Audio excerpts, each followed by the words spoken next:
2026 বিধানসভা নির্বাচনে দক্ষিণ কলকাতার হাই প্রোফাইল কেন্দ্র বালিগঞ্জে চমক বিজেপি প্রার্থী করা হয়েছে ডক্টর শতরূপাকে। নিজেকে ভূমিকন্যা হিসেবে তুলে ধরে সরাসরি লড়াইয়ে নেমেছেন অভিজ্ঞ নেতা শোভনদেব চট্টোপাধ্যায়ের বিরুদ্ধে। এমনকি প্রতিপক্ষকে ভীষণ বলে কথা শোনা গিয়েছে তাকে। শিক্ষিত মধ্যবিত্ত ভোটারদের লক্ষ্য করে এই নতুন মুখকে সামনে এনেছে বিজেপি। দীর্ঘ 15 বছর পর আবারও এই কেন্দ্রে লড়াই স্বাভাবিকভাবেই বাড়তি নজরে রয়েছে সেদিকে। চ্যানেল 10-এর মুখোমুখি হয়ে একাধিক গুরুত্বপূর্ণ প্রশ্নের সম্মুখীন হন ডক্টর শতরূপা। 15 বছর পর প্রত্যাবর্তন, পুরনো মাঠ কি বাড়তি আত্মবিশ্বাস দিচ্ছে নাকি চ্যালেঞ্জ আরো কঠিন? এমন প্রশ্নের জবাবে বেশ আত্মবিশ্বাসী ডক্টর শতরূপা।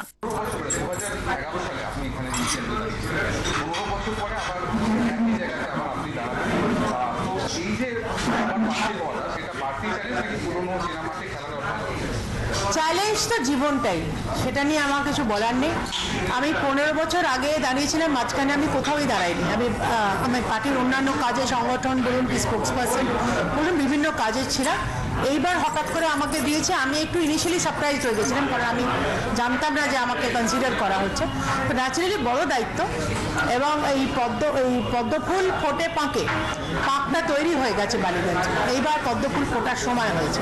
তো এবারে যখন পার্টি আমাকে চয়ন করে দিয়েছে, এটা আমি অত্যন্ত নিজেকে ভাগ্যবান মনে করছি, ভাগ্যবতী মনে করছি যে বিশ্বের সবচেয়ে বৃহত্তম পার্টির মনোনীত প্রার্থী আমি বালিগঞ্জের জন্য।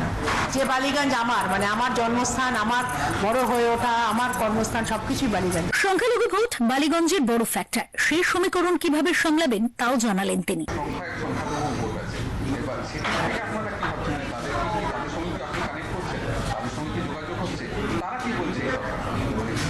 বালিগঞ্জ খুব ডিফিকাল্ট কনস্টিটিউয়েন্সি, তার কারণ 7টা ওয়ার্ডের মধ্যে 4.5খানা ওয়ার্ডে মূলত মুসলমান বাসিন্দা, এবং একটা অদ্ভুত ন্যারেটিভ চলছে যে মুসলমানরা আমাদের চায় না বা মুসলমানরা আমাদের ভয় পায়, এবং আমরা নাকি দেখলেই মুসলমান মারি, এরকম একটা অদ্ভুত বিরুদ্ধ একটা ন্যারেটিভ। এই বালিগঞ্জের মুসলমানরা আমাকে ব্যক্তিগতভাবে যথেষ্ট ভালো চেনে। এন্টায়ার পপুলেশন না চেনুক, ওদের যারা শীর্ষ নেতারা আছে আমার যথেষ্ট ভালো চেনে, এবং আমি ব্যক্তিগতভাবে কোনো কমেন্ট কখনো করি না যেখানে ওদের সেন্টিমেন্টে হয়। 1 নম্বর। দ্বিতীয়ত হচ্ছে বালিগঞ্জের মুসলমান, এখানকার ভারতবাসী, তারা SIR এ বাদ যাবার মতন মুসলমান নয়। তার কারণ তারা পাকিস্তান থেকে আসেনি, তারা বাংলাদেশ থেকে আসেনি। ভারত ভাগ হওয়ার সময় তারা ভারতবর্ষ চুজ করেছিল। সেই জন্য তাদের কাছে আমার এটাই আবেদন যে আপনারা তো ভারতবাসী, তাহলে আপনারা কেন দুধেল গাই হয়ে থাকবেন? আপনারা কেন তৃণমূলের ছেঁড়া চটি তেজপাতা হয়ে থাকবেন? আপনাদেরকে শুধু ব্যবহার করা হচ্ছে। আপনাদের জীবনশৈলী উন্নত মানের করবার জন্য আমি বলবো বিজেপির হাত ধরতে, কারণ বিজেপি শাসিত যে কটা রাজ্য আছে সেখানে মুসলমানদের জীবনশৈলী দেখলে আপনারা বুঝতে পারবেন যে ভারতীয় জনতা পার্টি আপনাদের মানুষের সম্মান দেবে। আপনাদের যে ডেইলি নিডস, আপনাদের জীবনশৈলী কত উন্নত হয়ে যাবে সেটা আপনারা ভাবতেও পারছেন।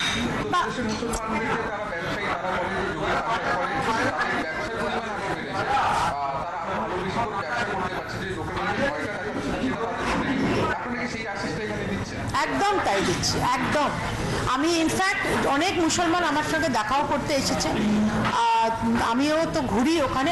আমি বললাম পুরো বালিগঞ্জ আমার হেঁটে ঘোরা হয়ে গেছে অলরেডি 3বার। এমন কোনো রাস্তা নেই যেখানে আমি যাই না।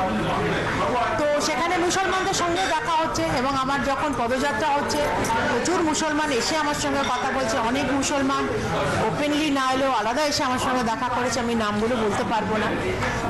তাদের মধ্যেও 100% না হোক, বেশ খানিকটা লোক আমার দিকে, বিজেপির দিকে কিন্তু ঘুরছে। ডক্টর শতরূপার জন্য কঠিন চ্যালেঞ্জ, কারণ তার বিপক্ষে অভিজ্ঞ শোভনদেব চট্টোপাধ্যায়। তবু চ্যালেঞ্জ নিতে তৈরি নতুন মুখ ডক্টর শতরূপা। শোভনদেব চট্টোপাধ্যায়কে তো ভীষ্ম পিতামহ বলে কটাক্ষ করতেও ছাড়লেন না।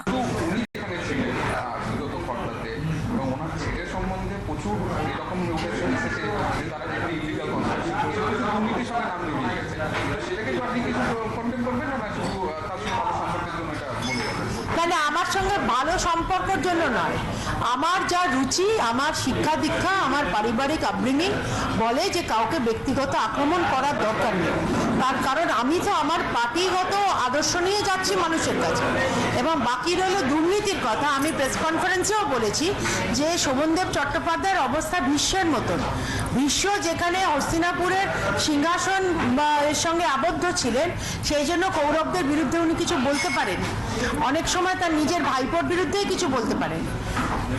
ভীষ্মর কোনো সন্তান ছিল না, কিন্তু আপনি যে কথাটা তুলে ধরলেন সেটা মোদিজি বলেছে তো, সবকা সাথ সবকা বিকাশ সবকা হিসাব হোগা। তো সেইখানে যদি তার অন্যায়ের হিসাব হয়, সেখানে তো আমি বাধা হয়ে দাঁড়াবো না। আমি বলতে পারি যে শোভনদেব চট্টোপাধ্যায় অন্যায়ের বিরুদ্ধে কোনোদিনও কিছু বলেননি। তার নিজের সন্তান বা অন্যান্য বা তার নিজের পার্টি, সে তো বয়োজ্যেষ্ঠ মানুষ, তিনি প্রায় 80+। তো তার তো অন্তত শিক্ষাগত মানে শাসন করার জন্য, মানুষকে শিক্ষা দেবার জন্য তার পার্টির কোনো কার্যকর্তাকে তো কিছু বলতে কোনোদিন আমরা শুনি। ভেতরে কি বলেছে আমি জানি না। তো সেইটা উনি কেন করেন? এটার জন্য তো আমার ব্যক্তিগত আক্রমণ করার দরকার নেই তাকে। এটা তো শুধু আমি মানুষের সামনে তুলে ধরবো যে উনি অন্যায়ের বিরুদ্ধে কিছু বলেননি। তার মানে বিবেকানন্দর কথায়, রবীন্দ্রনাথের কথায়, অন্যায় যে করে, অন্যায় যে সহে, দুজনে সমান পাপী। তো সেই পাপের থেকে তো উনি বাইরে বেরোতে পারছেন না। বালিগঞ্জের বস্তি এলাকা এবং অভিজাত আবাসনগুলির মধ্যে নাগরিক পরিষেবার যে ফারাক রয়েছে তা নিয়ে এখন থেকেই যেন ব্লু প্রিন্ট তৈরি তার। নাগরিক পরিষেবার একটা বেসিক ফারাক রয়েছে, সেটাকে খোঁচাতে আপনি আমাদের অন্যতম মূল ইস্যু ম্যানিফেস্টোতে হচ্ছে আরবান রিজুভিনাইজেশন। তো সেখানে যেরকম হাই রাইজের সামনে ইলিগাল জ্যাম হয়, মানে পার্কিং হয়, বা ওখানেও মানে হাই রাইজগুলোতেও বেসিক পরিষেবা অনেক জায়গায় পায় না। আপনারা জানেন জল দাঁড়ায়, এমন জল দাঁড়ায় যে তাদের আন্ডারগ্রাউন্ডের পার্কিংয়ে জল দাঁড়িয়ে গেল, এত জল দাঁড়িয়ে গেল বড় বড় গাড়ি খারাপ হয়ে গেল। এবং বস্তিতে নর্মালি জল দাঁড়ায়, মানে একটু বৃষ্টি হলে, আমি তো বললাম 3 দিন আগে যে বড় বৃষ্টিটা হয়েছে, আমি কালকে না পরশুদিন সকালবেলা গেলাম, 48 ঘন্টা পর আমি পেয়ারা বাগানের অর্ধেক জায়গায় ঢুকতে পারি। এবং সেইখানে তারা ওইখানেই জামা কাপড় কাচ্ছে, ওইখানেই রান্না করছে, ওইখানেই বাথরুমে যাচ্ছে, কি করুণ অবস্থায় থাকে। বালিগঞ্জের বাসিন্দা তো এরম হবার কথা না। আজকে গড়িয়াহাটের মতন মার্কেটের নিচে থেকে জল উঠছে কেন? এটা কি কেউ দেখতে পায়নি? তো সেই জন্য নাগরিক পরিষেবা, আরবান রিজুভিনাইজেশন, এটা আমাদের অন্যতম মূল ম্যানিফেস্টোর ইস্যু। শহরে নিরাপত্তার ঘাটতি, নারী ও নিরাপত্তা নিয়ে পরিকল্পনা আপনি নিজে একজন নারী হিসাবে বাংলার বর্তমান রাজনৈতিক প্রেক্ষাপটে নারীদের ভূমিকা নিয়ে নারীদের ভূমিকা নিয়ে এটাই ভাববার যে পশ্চিমবঙ্গের মুখ্যমন্ত্রী যেরকম মহিলা মুখ্যমন্ত্রী হয়েও এত ইনসেনসিটিভ, যে ক্রাইম যে করছে তাকে প্রশ্রয় দিচ্ছে, যার বিরুদ্ধে ক্রাইম হচ্ছে তাকে দোষ দিচ্ছে, তার চরিত্র হনন করছে। বিজেপির মুখ্যমন্ত্রী বা বিজেপির কোনো মন্ত্রী এই জিনিসটা করবে না। ক্রাইম যদি হয় সেটাকে ট্যাকেল করা হবে, এবং ক্রাইম যাতে না হয়, আমাদের ম্যানিফেস্টোতে অনেক ইস্যুস তুলে ধরা হচ্ছে।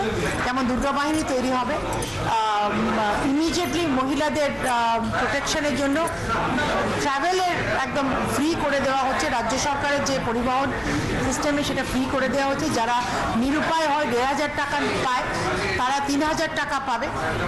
এবং এই ধরনের অসংখ্য নারী প্রকল্প, নারী কেন্দ্রিক প্রকল্প আমরা নিয়ে আসছি। বর্তমানে ভোটার তালিকা থেকে নাম বাদ যাওয়া বা লজিক্যাল ডিসক্রিপেন্সি নিয়ে তৃণমূল ও অন্যান্য দল সরব। ভোটার তালিকা নিয়ে বিতর্ক নিয়ে মুখ খুললেন ডক্টর শতরূপা। এছাড়াও উঠে আসে ব্যক্তিগত ইমেজে প্রশ্ন। বনেদি পরিবারের সদস্য হিসেবে এলিট তকমা তাকে সাধারণ মানুষের সঙ্গে দূরত্ব তৈরি করবে, নাকি ঘরের মেয়ে হিসেবে নিজেকে প্রতিষ্ঠা করতে চাইছেন তিনি? সেখানে বালিগঞ্জের যারা বিজেপি, যারা আপনার সমর্থক, বালিগঞ্জের মেয়ে হিসাবে তুলে ধরে, কিন্তু আপনি নিজে ডক্টরেট করেছেন, এই যে এলিট ভাব, এটা কি সাধারণ মানুষের সঙ্গে কানেক্ট করতে কোনো অসুবিধা হচ্ছে না? এটা আরো বেশি সুবিধা করে। আমার পরিবারের জায়গায়, আমি পরিবারের বাইরে আছি 2004 সাল থেকে, কিন্তু আমার জিন্সটা তো রয়ে গেছে। আমার হেরিডিটারি, আমার যদি আভিজাত্য বেরোয়, আমার তো কিছু করার নেই। আমি সেটাকে ঢাকতেও পারবো না, ঢাকার চেষ্টাও করব না। আমার ঠাকুমা একটা কথা বলতেন যে তুমি যে বড় বাড়ির মেয়ে, সেটার পরিচয় হবে তোমার জামা কাপড়ে নয়, তোমার লোকের সঙ্গে ব্যবহারে। তো আমার মনে হয় মানুষ আমার সঙ্গে যারা ক্যাম্পেইনে ঘুরেছে তারা দেখেছে মানুষ আমার সঙ্গে কীরকম মানে একেবারে অন্তর থেকে মিশে যেতে পেরেছে। আমার সঙ্গে দাঁড়িয়ে অসংখ্য লোক ছবি তোলে, জড়িয়ে ধরে, আশীর্বাদ করে। আর এটা কোনো ভোট ওরিয়েন্টেড নয়, আমি মানুষটাই এইরকম, আমি এইরকমই, আমি স্ট্রেট ফরওয়ার্ড, আমি ইমোশনাল, এবং আমি বরাবর জনসংযোগ পছন্দ করি, মানুষের সঙ্গে ইমোশনাল কানেক্ট, এটা আমার বরাবরই আছে, ছোটবেলা থেকেই আছে, এখনো আছে, ভোটে তো এটা ন্যাচারালি ইউটিলাইজ হচ্ছে। পেশাগত জীবনে কর্পোরেট ট্রেনার ও লেখক, এই অভিজ্ঞতা রাজনীতিতে কতটা কাজে লাগবে তাও জানান। চন্দ্র বসুর দলত্যাগ থেকে শুরু করে বিজেপিকে ঘিরে মাঝখানি বিতর্ক, ডক্টর শতরূপা কিন্তু একেবারে তৃণমূলকে নিশানা করলেন। একদিকে অভিজ্ঞতার লড়াই, অন্যদিকে নতুন মুখের চ্যালেঞ্জ। বালিগঞ্জের এই হাই ভোল্টেজ কেন্দ্রে ডক্টর শতরূপার উপর ভরসা রেখেছে বিজেপি। ভোটারদের কতটা আস্থা অর্জন করতে পারেন ভূমিকন্যা, এখন সেদিকেই নজর রাজনৈতিক মহলে। Bureau report, channel 10।